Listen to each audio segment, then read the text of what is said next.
Ivy को पसंद नहीं था कि उसे केज में रखी कनेरी की तरह ट्रीट किया जाए, इसलिए वह फिर से लिया को ढूंढने चली गई।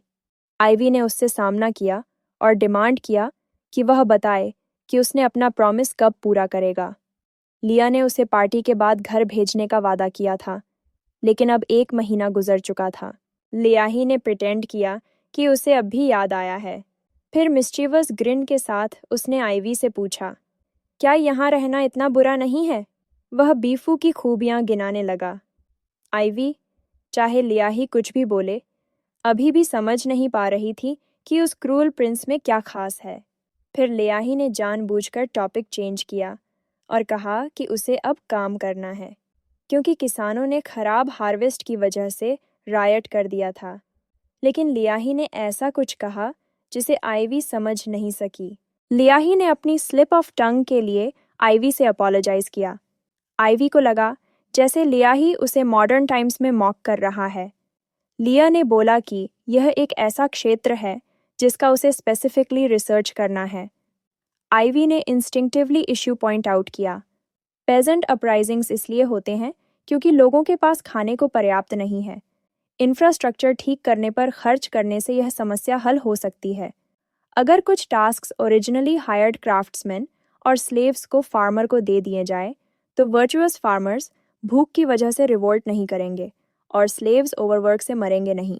आइवी को नहीं पता था कि उसके वर्ड्स ने लियाही को कितना शॉक किया है। जैसे ही वह टैक्सेस के बारे में बोल रहा था, लियाही को पीछे किसी की तरफ स्लाइट बाव करते देखा गया। आइवी ने तुरंत समझ आ गया कि वह बीफू ही होगा जिसको यह बाव कर रहा है, और उसके पीछे कई लोग थे जो अभी अभी मीटिंग खत्म करके आए थे। मिनिस्टर्स भी आइवी के वर्ड्स सुन चुके थे। एक मिनिस्टर जल्दी से आइवी की तरफ आया और तीखी नज़रों से पूछा, यंग लेडी के वर्ड्स आपने कहाँ से सुने?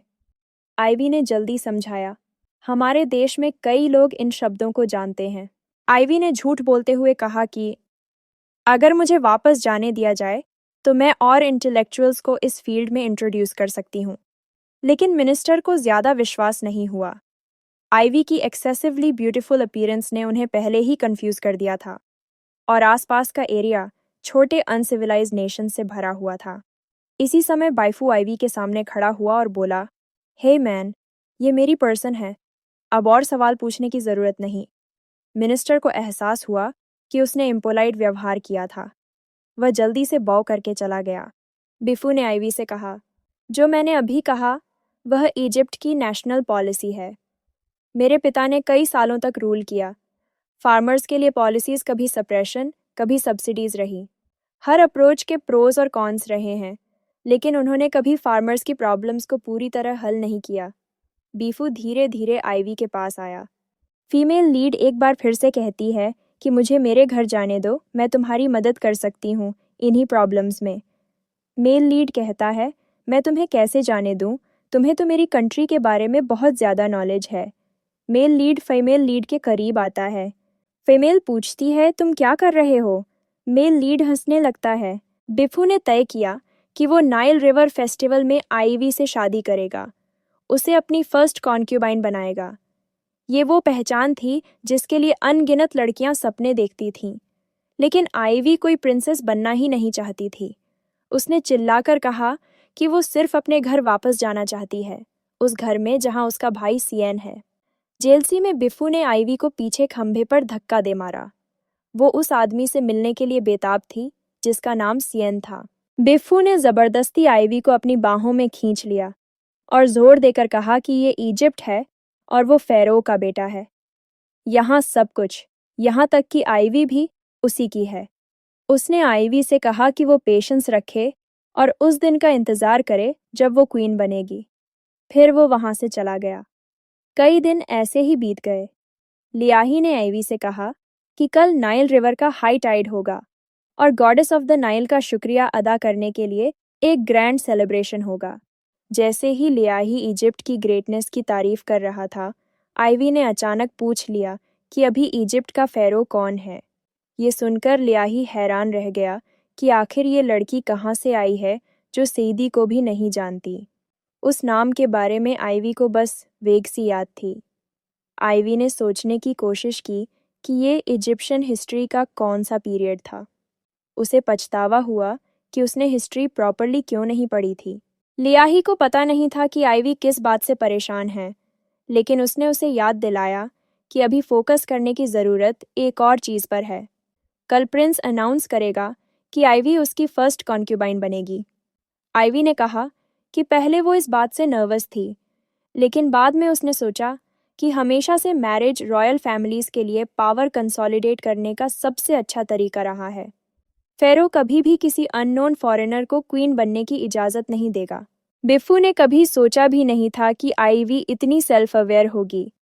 ये मैटर चाहे फेरो माने या न माने, यान लाई और बाकी लोग पहले ही पागल हो चुके हैं। हेमैन ने बिफू को याद दिलाया कि वो अपने पर्सनल मैटर्स पर ध्यान दे सकता है, लेकिन उसे देश की भी सोचना है। इजिप्ट के चारों ओर युद्ध छिड़ा हुआ है। प्रायोरिटी ये है कि किसी पावरफुल नेबरिंग कंट्री की प्रिंसेस से जल्दी शादी की जाए। बिफू ये सब समझता था, लेकिन उसके दिल में डर था कि अगर उसने जल्दी आइवी से शादी नहीं की तो वो किसी भी पल उससे दूर हो सकती है। इसलिए उसने ठान लिया कि चाहे कुछ भी हो, वो आइवी को अपनी पत्नी बनाएगा। आइवी सचमुच फिरौन की चालों में फंसना नहीं चाहती थी। उनका आपस में कोई नाता ही नहीं होना चाहिए।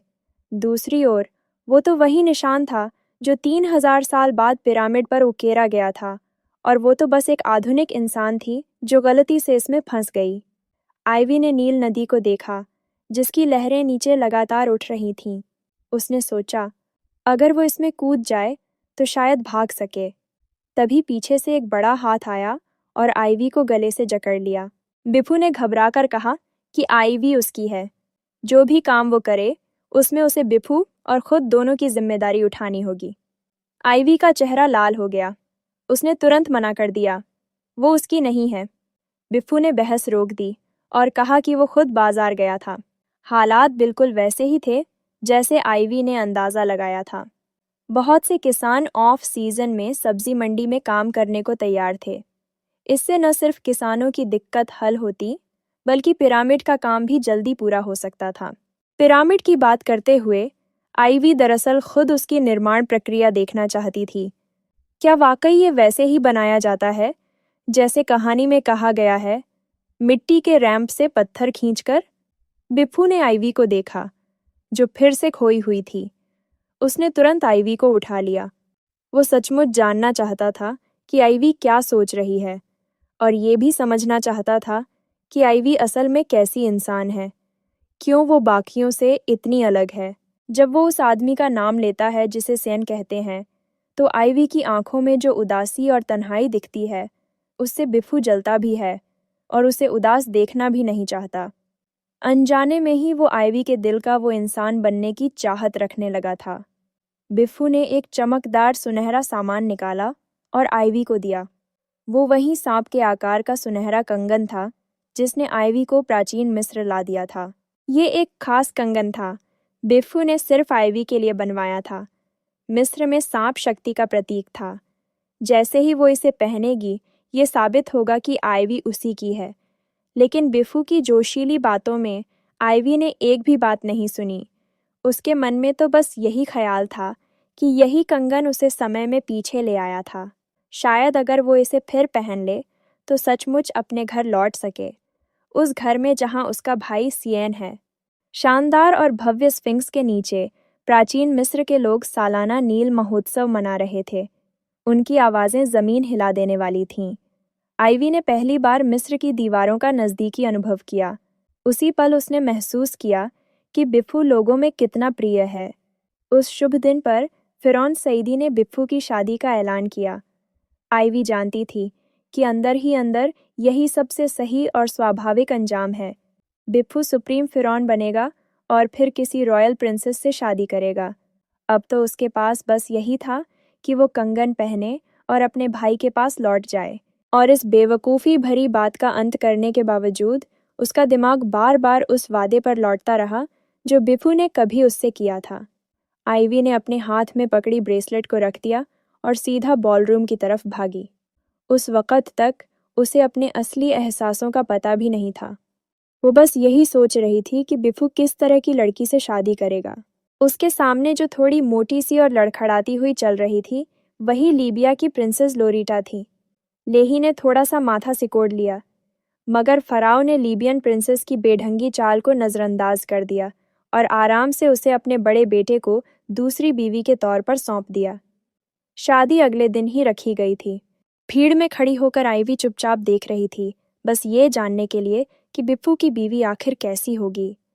तभी एक और लड़की अंदर आई। वो हाइमन की सबसे छोटी बेटी थी। लोग आपस में बड़बड़ा रहे थे कि हाइमन तो अब बूढ़ा हो रहा है, लेकिन उसकी इतनी खूबसूरत बेटी है। सबको लगा कि अब वही बिफू की दुल्हन बनेगी, मगर फराओ ने उसे चौथे प्रिंस को दे दिया। आइवी भी हैरान रह गई। तो वो बिफू से शादी नहीं कर रही थी, लेकिन उसे और भी धक्का तब लगा जब उसे पता चला कि बिफू की बड़ी बहन दरअसल फराओ की बीवी है। उसने सोचा, ये कैसा अजीब रिश्ता है। फिर दिमाग में आया कि जब बिफू आगे जाकर राजा बनेगा, अपनी पोजीशन मजबूत करने के लिए ऐसे रिश्ते बार बार होंगे। प्राचीन राजशाही में ये आम बात थी, लेकिन लेही की आंखों में अब भी तन्हाई झलक रही थी। जब सबको लगा कि दावत खत्म हो गई, तभी फराओ ने एक आखिरी लड़की को बुलाया।